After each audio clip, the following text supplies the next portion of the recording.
பார்வையில் பார்த்தீங்கன்னா பிரதீப் தான் பிரதானமாக நடிக்கிறார். அது கதை திரைக்கதை வசனம் எல்லாம் இன்னும் கொஞ்சம் பெட்டராக இருக்கும் அப்படின்னு படம் முழுக்க பிரதீப். இந்த மிஷ்கினையுமே முழுசாக யூஸ் பண்ணிக்க முடியல. ஒய் பிகாஸ் அவ்வளோ ஒரு நடிகர்கள் இருக்காங்க. விஜய் சித்து இருக்காரு, ஒரு பக்கம் அனுபவம் பரமேஸ்வரன் இருக்காங்க.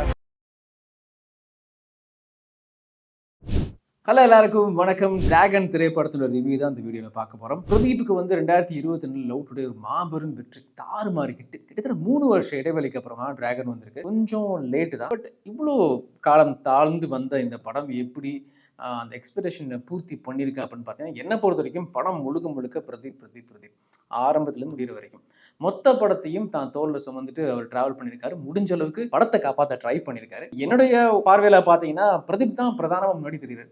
அதோடைய கதை திரைக்கதை வசனம் எல்லாமே இன்னும் கொஞ்சம் பெட்டரா இருக்கலாமோ அப்படின்னு தான் தோணுச்சு. பிரதீப்பினுடைய லவ் டுடேல ஒரு கேரக்டரைசேஷன் ஹைப்பர் ஆக்ட் பண்ணுவார். அவருடைய காமெடி சென்ஸ், பாடி லாங்குவேஜ் இதெல்லாம் பார்த்தீங்கன்னா சூப்பராக இருக்கும். இன்ஃபேக்ட் லவ் டுடே சக்ஸஸுக்கு அது ஒரு முக்கியமான காரணம். இந்த படத்துலையும் அந்த கேரக்டரைசேஷனை அப்படியே அப்ளை பண்ணியிருக்காங்க. இன்ஃபேக்ட் கதையெல்லாம் பெருசாக வேணாங்க. பிரதீப் இருக்காரு, ஏஜிஎஸ் அதே நிறுவனம் தயாரிக்கிறாங்க. நம்ம டக்குன்னு ஒரு ஒரு லவ் சம்மந்தப்பட்ட இப்போ இருக்க காலகட்டத்துக்கு ஏற்ற மாதிரி ஒரு கதையை எடுத்து ரிலீஸ் பண்ணிடலாமே அப்படின்னு ட்ரை பண்ண மாதிரி இருக்குது. ஸோ பார்த்தீங்கன்னா மேக்ஸிமம் பிரதீப்பை சார்ந்து ஒரு கதை எழுதியிருக்காங்க.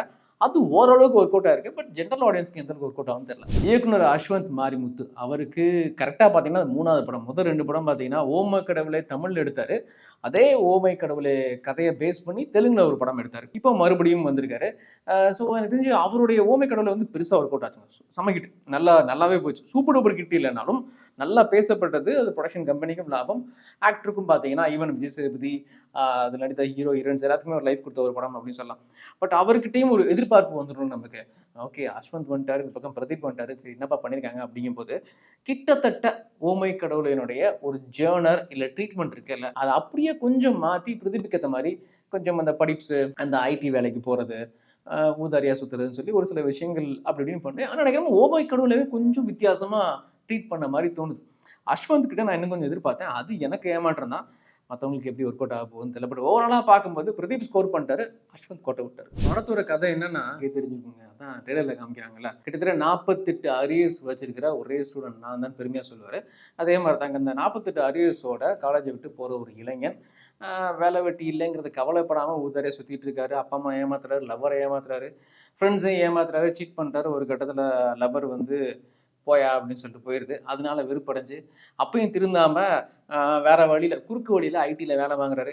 அப்போ ஒரு கல்யாணம் நிச்சயமாகுது. அப்போ அந்த பிரின்சிபல் இவரை பார்க்குறாரு. பார்த்துட்டு ஓகேப்பா, நான் உன்னை டிஸ்டர்ப்லாம் பண்ண மாட்டேன், ஒன்றும் இல்லை, நீ மிச்சம் வச்சுக்க 48 பேப்பர், அதை 3 மாதத்தில் படித்து எழுதுனேன்னா இந்த உண்மையை யார்கிட்டையும் சொல்ல மாட்டேன் அப்படின்னு செக் வைக்கிறாரு. செகண்ட் ஆஃப் அந்த வேலையை முடிச்சாரா, பர்ஃபெக்டாக அவருக்கு வந்து கல்யாணம் ஆச்சா இல்லையா அப்படிங்கிறதான் கதை. படத்தில் ஏராளமான நடிகர்கள், எக்கச்சக்க ஆக்டர்ஸு முடிஞ்ச அளவுக்கு ஜாலியான மூடில் தான் கதை சொல்லணும்னு ட்ரை பண்ணியிருக்காங்க. நீங்கள் படம் பார்க்கும்போது ஓமை கடவுள் லைட்டு ஞாபகம் வரும், டான் திரைப்படம் ஞாபகம் வரும், நிறையா காலேஜ் மூவிஸ் ஞாபகம் வரும்.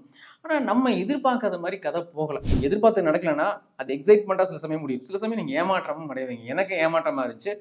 என்னப்பா உண்மை டல்லாக போகுதே அப்படிங்கிற மாதிரி ஒரு சிலருக்கு ஒரு வேலை பிடிக்கலாம். ஆனால் அவங்க நிறைய ஆக்டர்ஸ் இருக்கிறதுனால யாரையுமே பெருசாக யூஸ் பண்ணலேன்னு தோணுது. இப்போ படத்தில் பிரதீப்புக்கு அடுத்தபடியாக பளிச்சுன்னு மனசில் நினைக்கிற ஆக்டர் யாருன்னு பார்த்தீங்கன்னா அவருக்கு உண்மையில சூப்பரான கேரக்டர். இந்த படத்தில் எனக்கு தெரிஞ்சு இந்த மாதிரி ஒரு கேரக்டர் வர படத்தில் பண்ணலான்னு நினைக்கிறேன். ஆனால் லைட்டாக அந்த டான் திரைப்படத்தில் வர எஸ்.ஜே. சூர்யா ஞாபகப்படுத்துகிற மாதிரி இருக்கும். பட் அதில் அவர் பட்டையை கிளப்பியிருப்பார். அந்த கேரக்டர் அந்த மாதிரி இருக்கும். இதில் மிஷ்கினையுமே முழுசாக யூஸ் பண்ணிக்க முடியல. ஒய் பிகாஸ் அவ்வளோ நடிகர்கள் இருக்காங்க. விஜய் சித்து இருக்காரு, ஒரு பக்கம் அனுபவம் பரமேஸ்வரன் இருக்காங்க. அனுபமாவை எனக்கு தெரிஞ்சு அந்த அளவுக்கு யூஸ் பண்ணிக்கலன்னு தோணுச்சு. ஈவன் மெயின் ஹீரோனுக்கே ஒரு சாங்கு அங்கங்கே மாண்டேஜ் மாதிரி 2-3 சீக்வன்ஸ் அவ்வளோதான் இருக்குது. பெருசாக அவங்களுக்கும் நடிக்கிறதுக்கான வாய்ப்பே இல்லை. மேக்ஸிமம் இந்த பாய்ஸ், இந்த பேச்சுலர் பசங்க, ஐடியில் ஒர்க் பண்ணுற பசங்க அப்படின்னு சொல்லிட்டு இந்த ஆவேஷம் ஸ்டைல்லையே எனக்கு இன்னும் ட்ரீட் பண்ண மாதிரி தோணுச்சு. அது ஒரு சில இடங்களில் ஒர்க் அவுட்டும் ஆயிருக்கு, நிறைய இடங்கள்ல ஒர்க் அவுட் ஆகல. படத்தை ப்ரொடியூஸ் பண்ணியிருக்கிறது ஏஜிஎஸ். அதனால அவங்க காலேஜ்லேயே ஷூட் பண்ணிட்டாங்க. அதனால கட்டாயமாக ஒரு சில விஷயங்கள் வச்சுட்டாங்க. என்னன்னா படம் ஆரம்பிச்சு கொஞ்சம் நேரத்திலேயே இந்த ஏஜிஎஸ் காலேஜ் பார்த்தீங்கன்னா அப்படின்னு சொல்லி இந்த காலேஜை ப்ரொமோட் பண்ணுற மாதிரி 2-3 வார்த்தைகள் எனக்கு தெரிஞ்சு டைரக்டர் வச்சுருப்பாருன்னு நினைக்கிறேன்.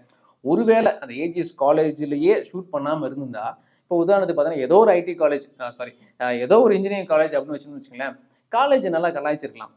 அது வந்து ஜாலியாகவும் இருந்திருக்கும். இந்த படத்தோட ட்ரீட்மெண்ட்டுக்கு டான்ல தான் பண்ணியிருப்பாங்க. இப்போ ஏஜிஎஸ் காலேஜ்னு உள்ள வச்சதுனால காலேஜையும் கலாய்க்க முடியல, உள்ளக்கு ப்ரொஃபஸரையும் கலாய்க்க முடியல. அதனால 2ம் கெட்டானா எனக்கு என்னமோ அவங்க கொஞ்சம் மாட்டிக்கிட்ட மாதிரி தோணுச்சு. படத்தோட ப்ளஸ்ன்னு பார்த்தீங்கன்னா பிரதீப் தாங்க. பிரதீப். காமெடி சீக்வன்ஸ் ஒரு சில இடங்கள்ல ஒர்க் அவுட் ஆயிருக்கு. பிரதீப்போட ஆக்டிங் அவருக்குன்னு ஒரு ஸ்கோர் பண்றதுக்கான ஏரியா இருக்குல்ல, அதை டெவலப் பண்ணியிருக்காங்க. அதுல அவர் ஸ்கோரும் பண்ணிட்டாரு. முக்கியமா செகண்ட் ஹாஃப்ல வர ஒரு சில போர்ஷன்ஸ், அந்த கிளைமேக்ஸ் போர்ஷன்ல பார்த்தீங்கன்னா அந்த ட்ரெயிலே காட்டுவாங்க, பயங்கரமா கத்துவார். அது உங்களுக்கு புரியாது சார் அப்படின்னு கத்துவார். அந்த மாதிரி மூமெண்ட் நிறைய படத்துல இருக்கு. செகண்ட் ஹாஃப்ல வந்து படிச்சுக்கிட்டே ஃபைட் பண்ணுவார். அது கமர்ஷியலாகவும் இருந்துச்சு, நல்லாவும் இருந்துச்சு. காமெடி போர்ஷன் பார்த்தீங்கன்னா அவர் வந்து லவர்ட்ட போய் சொல்லுவார். அதை சரி பண்றதுக்காக கார்ல வேற ஊர்ல இருந்து இன்னொரு ஊருக்கு போவார். அந்த போர்ஷன்லாம் உண்மையிலே சும்மா ஜாலியா இருந்துச்சு. அந்த மாதிரி காமெடி ஒர்க் அவுட் ஆயிருக்கு. பிரதீப் வந்து அவருடைய கேரக்டரைசேஷன் முழுக்கவே ஒர்க் அவுட் ஆயிருக்கு. மைனஸ் கேட்குறீங்களா? மற்றது எல்லாமே மைனஸ் தாங்க. கதை, திரைக்கதை, வசனம், ட்ரீட்மெண்ட்டு, அது எல்லாமே கொஞ்சம் மைனஸ். படத்தில் மெயின் கான்டென்ட் அப்படின்னு சொல்லி பார்த்தீங்கன்னா, கடைசியில் படம் முடிய போகும்போது, அதாவது 2.5 மணி நேரம் நீங்கள் பொறுமையாக பார்த்துட்டிங்கன்னா, கடைசி 10 நிமிஷத்தில் ஒரு செம்மையான ஒரு விஷயம் சொல்கிறாங்க. நம்ம மனசை வந்து அப்படியே ஒரு ஃபீல் குட் மாதிரி, தான்ப்பா செமப்பா, இதுக்கு தான் அந்த படத்துக்கு வரணும் அப்படிங்கிற மாதிரி கான்டென்ட் வச்சுருக்காங்க. அதை கடைசி 10 நிமிஷம் சொல்கிறாங்க. ஸோ அந்த நல்ல கண்டென்ட்டை வந்து நீங்கள் வெயிட் பண்ணி 2.5 மணி நேரம் பொறுமையாக பார்த்தீங்கன்னா, அந்த கண்டென்ட் நீங்கள் பார்த்து என்ஜாய் பண்ணலாம். கடைசியில் ஒரு சின்னதாக ஒரு கெமியோ மாதிரி வச்சுக்க, அதான் கெமியோ நிறைய இடங்கள்ல வச்சுட்டாங்க. அது எப்படின்னு தெரியல. இப்போ ரீசெண்டாக நிறைய படங்கள் ஒர்க் அவுட் இருக்குல்ல, திடீர்னு ஒரு கேரக்டர் உள்ள வரும். அந்த மாதிரி இங்கேயும் அங்கங்கே ஒரு கேரக்டர் இவரா அப்படிங்கிற மாதிரி இருக்கு. அதான் அது எப்படி எடுத்துக்கிறது தெரியல. கதையை மீறி அங்கங்கே கெமியோ நிறைய வச்ச மாதிரி இருக்கு. ஓவராலாக படம் எப்படி இருக்கு அப்படின்னா, இந்த படம் எனக்கு பெருசாக ஒர்க் அவுட் ஆகல. ஆனால் ஒரு சிலருக்கு ஒர்க் அவுட் ஆகலாம். இன்ஜினியரிங் ஸ்டூடெண்ட்ஸ், ஐடியில் ஃப்ரெஷ்ஷாக வேலைக்கு சேர்றவங்க, அந்த மாதிரி விஷயங்கள் கடந்து வந்திருப்பாங்கல்ல, அவங்களுக்கு ஒரு வேலை ஒர்க் அவுட் ஆனாலும் ஆகலாம். நீங்கள் இந்த லவ் டுடே ஹேங் ஓவர் இல்லாமல் ஃப்ரெஷ்ஷாக ஒரு ஜாலியாக போய் படம் பார்க்கணும் அப்படின்னு நினச்சிங்கன்னா ஒரு வேலை உங்களுக்கு ஒர்க் அவுட் ஆகலாம்.